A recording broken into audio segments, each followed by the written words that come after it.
बिस्मिल्लाहिर्रहमानिर्रहीम। अस्सलामुअलैकुम। मैं आपकी मेज़बान शाज़िया कमर कुकिंग विद शाज़िया में आप सबको खुशामदीद कहती हूँ। आज हम बनाने वाले हैं पेशावरी चपली कबाब। तो चलिए रेसिपी स्टार्ट करते हैं। यहाँ पर हमने 1 किलो गोश्त लिया है बीफ का। आज हम इसके पेशावरी चपली कबाब आपको बनाकर दिखाएंगे और आप देख सकते हैं कि इसमें हमने 5% हमने चर्बी भी शामिल की है। चर्बी मिक्स करने से इसमें आपके कबाब टूटेंगे नहीं और बहुत ही अच्छा जायका आएगा चर्बी ये डालने से। तो ये चपली कबाब बनाने के लिए हमें किन किन चीज़ों की ज़रूरत होती है और ये कैसे बनते हैं, तो चलिए अब हम आपको इसका तरीका बताते हैं। अब कीमे में हम प्याज को चॉपर करके मिक्स करेंगे। तो यहाँ पर हम पहले प्याज को इस तरीके से हम काटेंगे।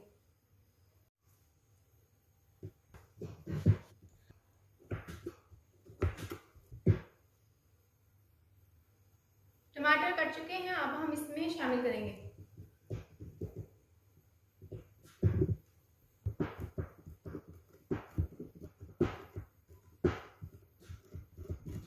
इसके बाद हमने धनिया भी बारीक काट लिया है, ये भी हम इसमें शामिल करेंगे। यहाँ पर हमने 2 छोटे साइज की हरी मिर्चें ली हैं, इनको भी हम बारीक काट कर कीमे में मिक्स कर लेते हैं।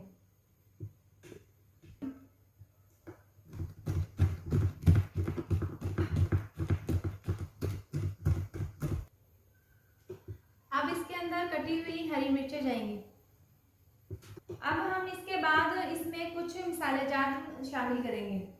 अब हम इसमें 2 छोटे चम्मच लहसुन अदरक का पेस्ट शामिल करेंगे।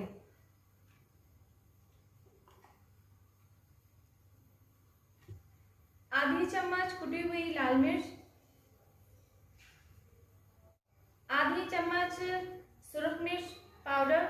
ये हम 1 किलो गोश्त के हिसाब से इसमें शामिल करते हैं। अगर आप कम या ज़्यादा बना रहे हैं तो आप अपने टेस्ट के हिसाब से इसमें शामिल कर सकते हैं। 1 चम्मच धनिया पाउडर, 1 चम्मच नमक, आधी चम्मच हल्दी पाउडर। यहाँ पर हमने 2 बड़े चम्मच भुने हुए चने लिए थे और इनको हमने पीस लिया था। अब हम इसमें शामिल करेंगे।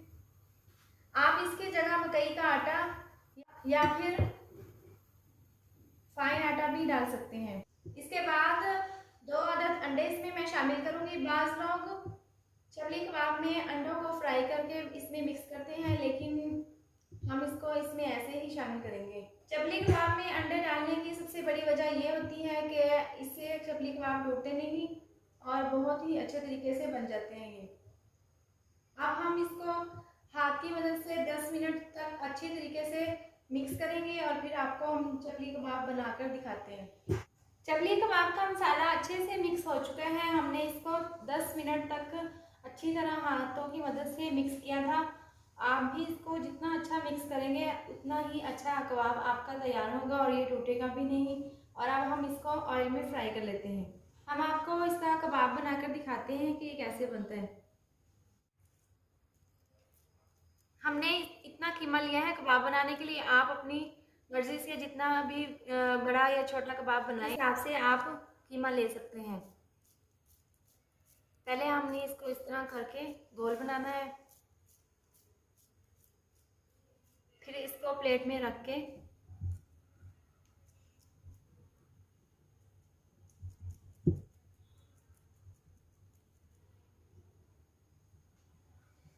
इसको हम बिल्कुल बराबर इस तरीके से कर देंगे। आप देख सकते हैं कि कबाब हमने इस तरीके से बनाया है और ये देखें इस बिल्कुल एक ही साइज़ में ये गोल राउंड में बना है और हमने इसको मोटा नहीं बनाया। तो अब हम इसको फ्राई कर लेते हैं। ऑयल गर्म हो चुके हैं। अब हम इसमें ये चपली कबाब डालकर फ्राई कर लेते हैं। आपने इस तरीके से इसमें डालना है, पहले प्लेट में रखकर और इस तरीके से हाथ पर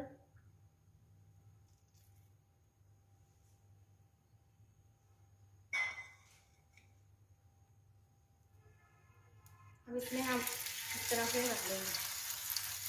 बाकी के तमाम कबाब भी हम इसी तरह से इसके अंदर रख देते हैं।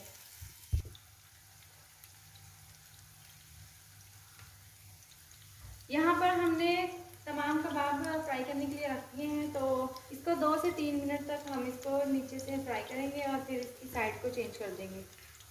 इसको हमने बिल्कुल स्लो आंच पर फ्राई करना है। कबाब नीचे से अच्छे से फ्राई हो चुके हैं, अब हम इसकी साइड को चेंज कर देते हैं।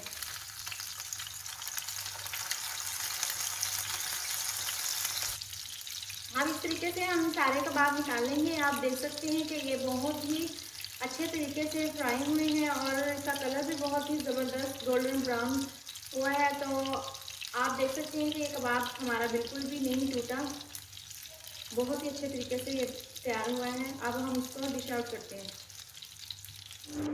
कबाब हमारे तैयार हो चुके हैं, हमने इसको डिश आउट कर लिया है। ये बहुत ही ज़बरदस्त और बहुत ही अच्छे बने हैं और देखिए और ये बहुत ही ज़बरदस्त बने हैं और इसका कलर भी आप देख सकते हैं कि बहुत ही अच्छा आया है। और आप इसको घर पर ज़रूर बनाएं। इसको नान, चटनी और सलाद के साथ सर्व करें। अगर आपको मेरी ये वीडियो पसंद आई हो तो आप इसको लाइक करें, चैनल को सब्सक्राइब करें और नीचे दिए गए बेल आइकन को दबाएं ताकि मेरी आने वाली मज़ीद नई वीडियोज़ का नोटिफिकेशन आपको मिल सके। अल्लाह हाफ़िज़।